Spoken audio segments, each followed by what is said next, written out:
नमस्कार, देख रहे हैं देश न्यूज और मैं हूं आपके साथ दिव्या मिस्त्री। आज हम इसरो की कामयाबी पर चर्चा करेंगे। जैसा कि आप सभी जानते हैं, भारत हर दिशा में आगे बढ़ रहा है। वहीं अब भारत का तीसरा चंद्र मिशन चंद्रयान-3 तेजी से अपने लक्ष्य की ओर आगे बढ़ रहा है। इस बीच भारतीय अंतरिक्ष अनुसंधान संगठन इसरो ने एक बार फिर चंद्रयान-3 के कैमरे से ली हुई चंद्रमा की तस्वीरें जारी की है। इसरो ने ट्विटर पर बताया है कि एक तस्वीर पृथ्वी की है, जिसे लैंडर कैमरे ने लॉन्च के एक दिन के बाद किया था। वहीं दूसरी तस्वीर चंद्रयान अंतरिक्ष यान के चांद की कक्षा में प्रवेश करने के एक दिन बाद की है।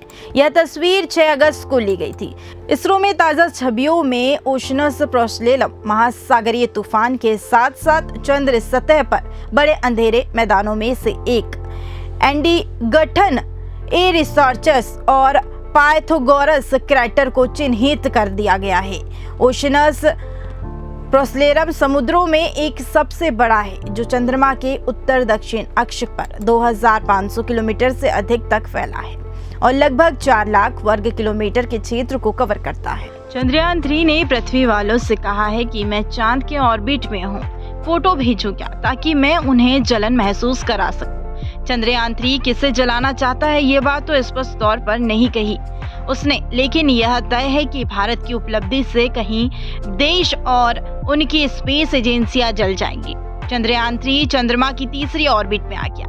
वहीं आ गया हूँ चांद के ऑर्बिट में, फोटो भेजूं क्या, ये पूछा है चंद्रयान-3 ने। चंद्रयान ने ये सवाल एक ट्वीट करके पूछा। ट्वीट को अब तक 1600 से ज्यादा बार रीट्वीट कर दिया गया है और 10,000 से ज्यादा लाइक से 86 बार कोट किया गया है, 37 बार बुकमार्क भी किया गया। इसके अलावा इसे 1.68 लाख से ज्यादा बार देखा जा चुका है। चंद्रयान-3 भारतीय अंतरिक्ष अनुसंधान संगठन इसरो द्वारा नियोजित तीसरा चंद्र अन्वेषण मिशन है। चंद्रयान-2 के बाद सॉफ्ट लैंडिंग गाइडेंस सॉफ्टवेयर में आखिरी मिनट की गड़बड़ी के कारण लैंडर के सॉफ्ट लैंडिंग प्रयास को सफल ऑर्बिटल इनसर्शन के बाद विफल कर दिया गया। सॉफ्ट लैंडिंग को प्रदर्शित करने के लिए एक और चंद्र मिशन प्रस्तावित किया गया था। चंद्रयान-3 चंद्रयान-2 का मिशन रिपीट होगा, लेकिन इसमें चंद्रयान-2 की तरह ही एक लैंडर और रोवर शामिल होगा। इसमें कोई ऑर्बिटर नहीं होगा। अंतरिक्ष यान को 2023 में प्रक्षेपित करने की योजना है। अंतरिक्ष यान के प्रक्षेपण के लिए रॉकेट तैयार है और मॉड्यूल की प्रतीक्षा बनाया जा रहा है। चंद्रयान-3 के लैंडर में केवल 4 थ्रॉटल सक्षम इंजन होंगे। चंद्रयान-2 पर विक्रम के विपरीत, जिसमें 5 800 न्यूटन इंजन होंगे, जिसमें 5वें को एक निश्चित जोर के साथ केंद्रीय रूप से लगाया गया था। दुनिया भर के नजर में भारत इस मून मिशन पर लगी है। अमेरिका, रूस, यूरोपीय देश, चीन, जापान सब बिना पल के झुकाए भारत और इसरो की ओर देख रहे हैं। इस बात का इंतजार कर रहे हैं कि कब ये मिशन सफल होगा।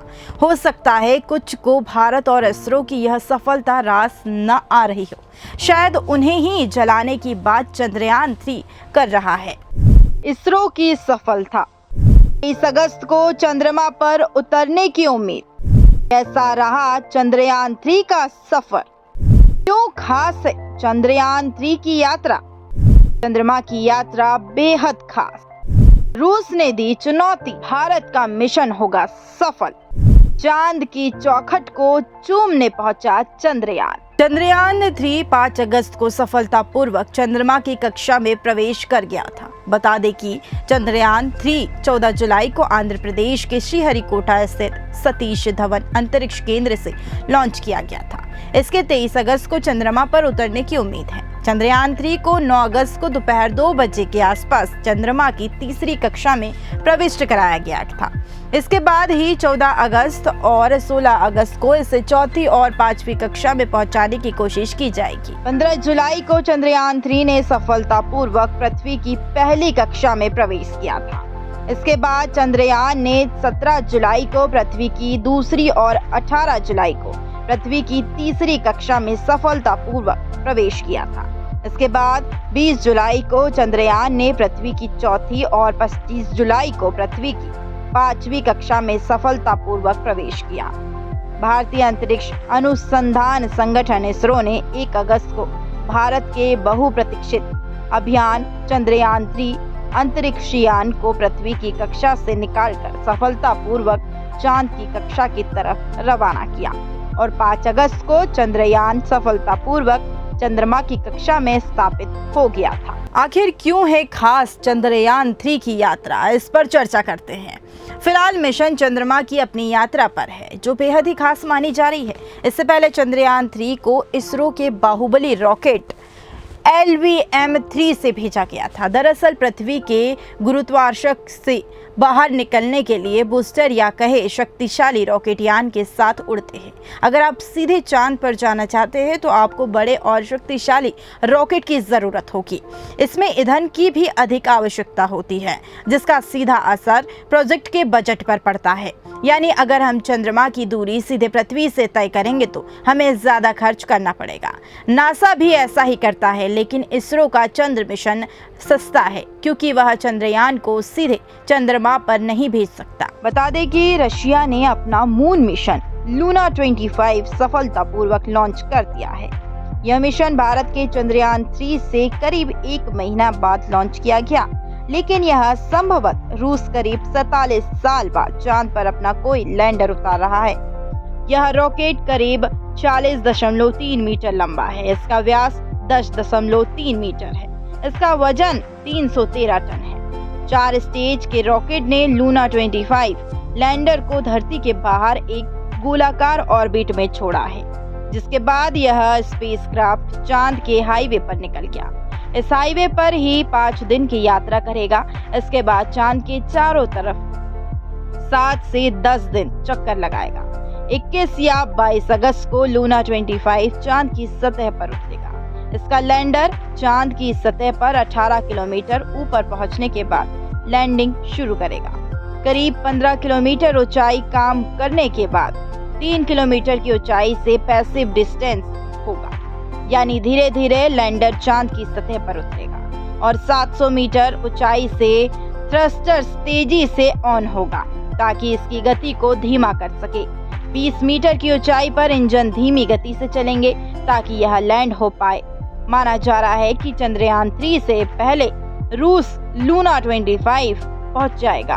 रूस ने ऐसा क्या कर दिया जिससे भारत के चंद्रयान-3 पर बड़ा खतरा पड़ा है। बता दें कि इसरो द्वारा चांद पर भेजे गए चंद्रयान-3 पर भारत के साथ साथ पूरी दुनिया की नजरें टिकी हुई है।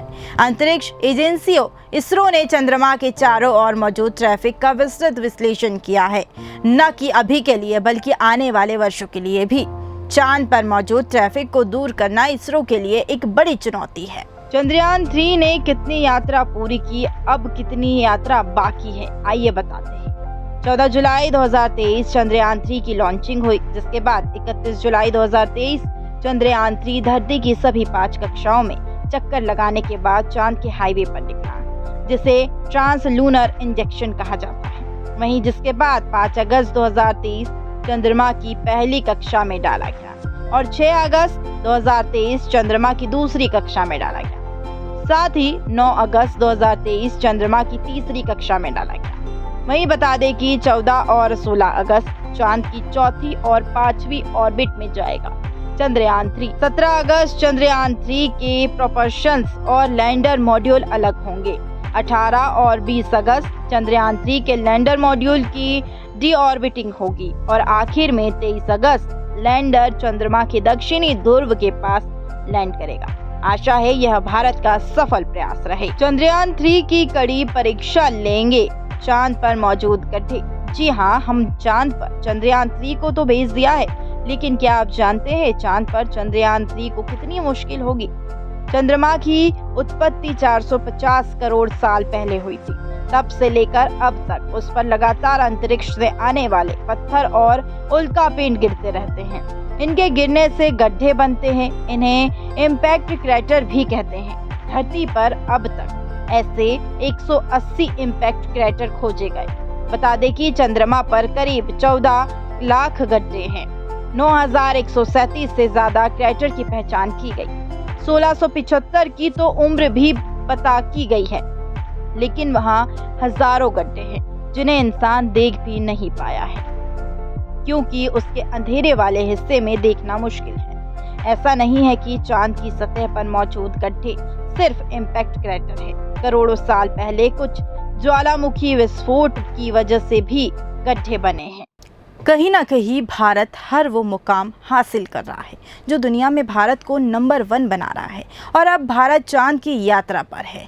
बता दें कि जल्द ही यह मिशन सफल भी होगा। साथ ही साथ 23 अगस्त को चंद्रयान 3 चांद पर लैंड करने वाला है और यह एक नया रिकॉर्ड बनाएगा। लेकिन क्या चंद्रयान 3 को रूस का लूना 25 सफल होने देगा? यह तो आने वाला वक्त ही बताएगा। इसी तरह की और अधिक जानकारी के लिए देखते रहिए देश न्यूज़। नमस्कार।